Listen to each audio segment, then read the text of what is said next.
Good evening. আজকের ভিডিওটা আমি এখান থেকে শুরু করছি। নতুন দিনে নতুন একটি ভ্লগে সবাইকে জানাই স্বাগত। আচ্ছা, আমার সাথে তো এটা হয়েছে। আমি কালো, আমাকে দেখতে খারাপ বলে অনেকে অনেক মন্তব্য করেছে। তোমাদের সাথেও কি এরকম হয়েছে? আমি কালো তাই জন্য নাকি আমাকে কোথাও নিয়ে যাওয়া যায় না, আমাকে নিয়ে যেতে গেলেও নাকি লোকের মান সম্মানে বাধে। এরকম কটু কথা আমি শুনেছি। আর তাও কিছু, কিছু কাছের মানুষের কাছ থেকে আমি এরকম কথা শুনেছি, আমি এরকম অভিজ্ঞতার শিকার হয়েছি। আমার মতন কে তোমরা এরকম বাজে অভিজ্ঞতার শিকার হয়েছে কমেন্টে জানাতে একদমই ভুলো না। এখন সোশ্যাল মিডিয়াতে প্রচণ্ডভাবে ভাইরাল যে কালো চুল, কালো মেয়ে সবারই পছন্দ।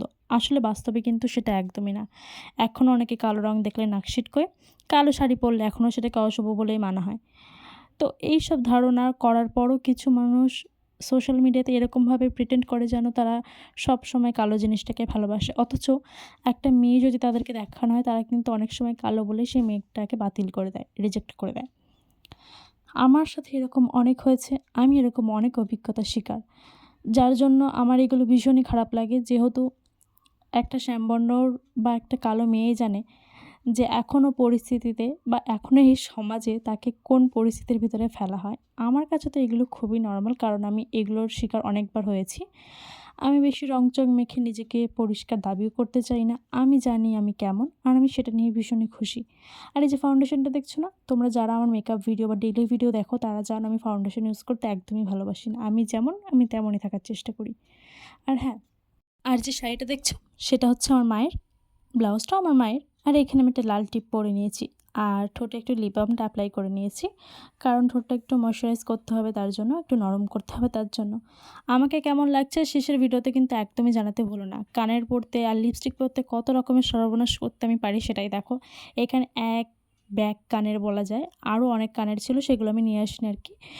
আর এইখানটা দেখো আমি একটা কানের বেঁচেছি, আরও অনেক কানের। আমি ফার্স্টে ভেবেছিলাম যে আমি এই কানেরটাই পরবো। আর তারপর এই কানেরটা পরা যেত যদি না এই গলায় আমি কিছু দিতাম, কিন্তু আমি ভেবেছিলাম গলায় আজকে কিছু একটা দেবো, কারণ আমি গলায় সেরকমভাবে কিছুই দিই না।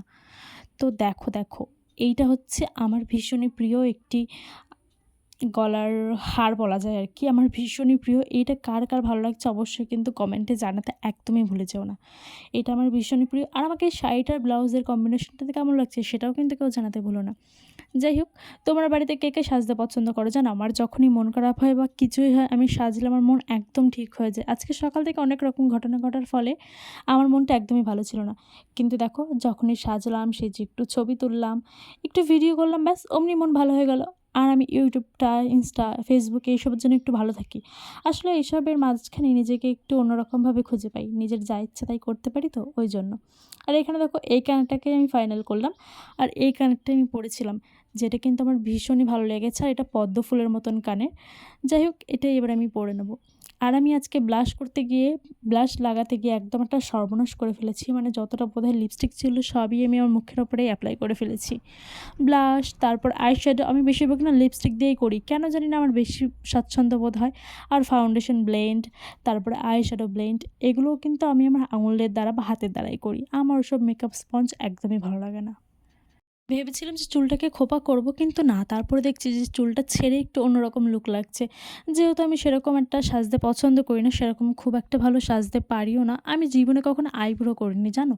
তোমরা কে এটা করোনি বা কে করেছো সেটাও কিন্তু আমাকে কমেন্টে জানাতে ভুলো না। এই চুড়িগুলো নতুন, এগুলো আমার বোনেরই চুড়ি। আমি তার থেকে কিছু বেছে নিয়ে পরেছি। যেহেতু বেশি চুড়ি পরলে হিজিগিজি লাগতো হাতটা, ওই জন্য খুব সিম্পলের ভিতরে রাখার চেষ্টা করেছি। কাজল পরতে কে ভালোবাসো? আমার কিন্তু কাজল পরতে খুবই ভালো লাগে, কিন্তু আমার চোখের অসুবিধার জন্য কাজলটা আমি পরতে পারি না। আর এখানে দেখো আমি ভেবেছিলাম ফোন দেখে কাজল পরবো, কিন্তু আমি জানি ফোন দেখে কাজল পরলে আমি পুরো সর্বনাশ করে দিতাম। তার জন্য কিন্তু আমি এখানে আয়না দেখেই কাজল পরছি। আর আমার চুলটা অনেকটা বড় হয়ে গেছে, কারণ এখন আমি চুলের প্রচণ্ড যত্ন নিচ্ছি। তার জন্য এখন চুলটা বড় হয়েছে, চুলটাকে দেখতেও ভালো লাগছে। আর এই আয়নাটা কিন্তু আনা পুরী থেকে। তো যাই হোক, দেখো আমার একটা চোখে কিন্তু কাজল পরা হয়ে গেছে, আর একটা চোখে আমি কাজল পরবো। আর আমি আজকে ভেবেছি আমার ভিডিওতে আমি কোনো রকমের কোনো ফিল্টার ইউজ করবো না। আমি যেমন তেমনই তোমরা দেখো। আমাদের বংশে কিন্তু আমার মা, দিদা, বোন, মণি, আমাদের বড় মা, তা সবারই কিন্তু কালো ঘন চুল ছিল। আর সেই পরম্পরাটা আমি বজায় রেখেছি, আমার বোন বজায় রেখেছে। আশা করছি আমাদের পরের জেনারেশনও বজায় রাখবে। এখন জানি না যে কী হবে, কিন্তু আমার মাথায় কিন্তু অনেক চুল। যারা জানে তারা জানে। এখন চুলটা অনেকটা উঠে গেছে।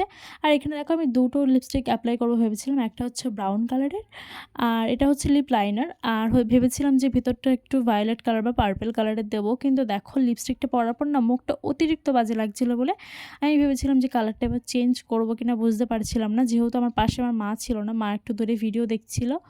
তো ওই জন্য আর মাকে ডাকিনি। নয়তো আমার জীবনের সব ডিসিশন কিন্তু আমার মাই নেয়। আমাকে কোনটা পরলে ভালো লাগবে। আজ পর্যন্ত জানো আমি নিজের চয়েসে কোনো একটা ড্রেস পর্যন্ত কিনিনি। কারণ আমার মায়ের প্রতি পুরো বিশ্বাস আছে যে সেই মানুষটা আমার জন্য সঠিক জিনিসটা নিয়ে আসবে। তো তোমরা কে, কে এরকম মায়ের উপরে অন্ধ বিশ্বাস করো বা মাকে ভীষণ ভালোবাসো সেটা অবশ্যই জানিও। আমার মা কিন্তু আমার সব কিছু। আমি মাকে ছাড়া আর কাউকে চিনি না। মা আমার কাছে বেস্ট। আর মানে আমি মনে করি যে মা আমার জন্য যেটাই করবে সেটাই আমার জন্য সবথেকে ভালো হবে। লিপস্টিকটা পরার পরই না মনে হচ্ছে না মুখটা একদম বেশি কালো হয়ে গেল। তার জন্য কিন্তু একটু হাইলাইট করার জন্য পিঙ্ক কালারের একটা লিপস্টিক অ্যাপ্লাই করে নিলাম।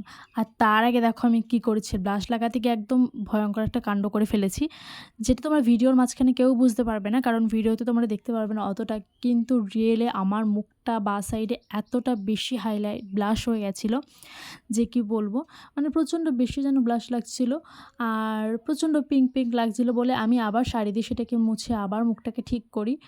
আর তোমরা দেখতেই পাচ্ছ একটু একটু দেখা যাচ্ছে যে প্রচণ্ড বেশি ব্লাশ হয়ে গেছে।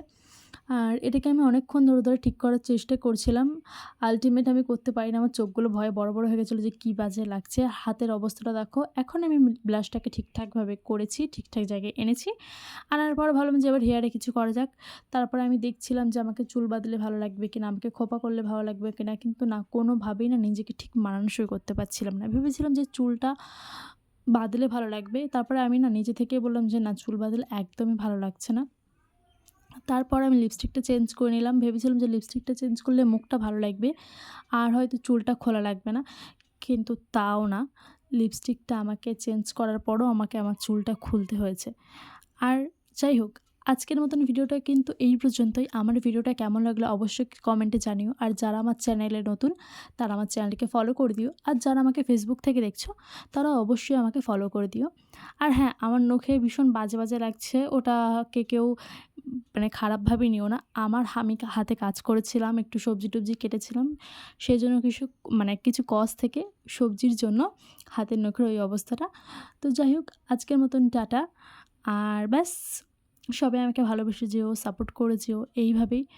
আর ব্যাস এটুকুই বলার। তোমরা খুব খুব খুব ভালো থেকো।